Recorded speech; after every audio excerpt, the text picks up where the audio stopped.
Under the tyrannical rule of King Adams, Americans have suffered greatly.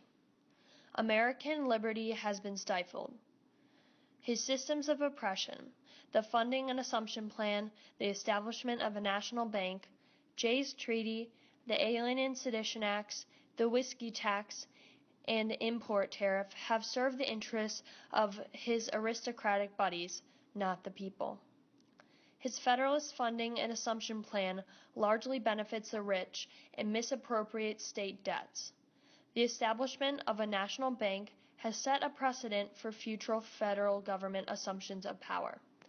The XYZ affair and the quasi-war with France have led to significant mistrust of government.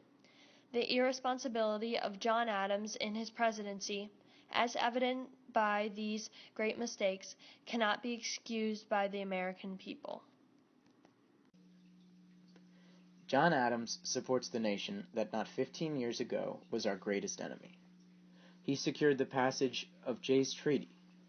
Jay's Treaty was a significant failure of the Adams regime. It did not secure compensation for British assaults on American shipping, did not demand the withdrawal of British forces from the frontier posts, and did not negotiate commerce regulations with the British. Jay's Treaty was a capitulation by the Adams regime. It projected weakness on the United States. In his tenure as president, partisan politics and factions have emerged. With his party organized under intolerable ideals, he forced Democratic Republicans to action. To further consolidate power in his party, he also passed the Alien and Sedition Acts, which infringe on the people's right to free speech. If Thomas Jefferson were elected president, he would encourage states to adopt legislation similar to the Kentucky and Virginia resolutions. Legislation that would allow states to declare federal laws void when the federal government has exceeded the powers delegated to it. Thomas Jefferson is a Democratic Republican who will make right what John Adams in presidency did so wrong. Rightful liberty is unobstructed action, according to our will, within limits drawn around us by the rights of others. I do not add, within the limits of the law, because law is often but the tyrant's will, and is always so when it violates the rights of the individual. As President of the United States, I would fight to preserve states' rights. I am a loose constructionist.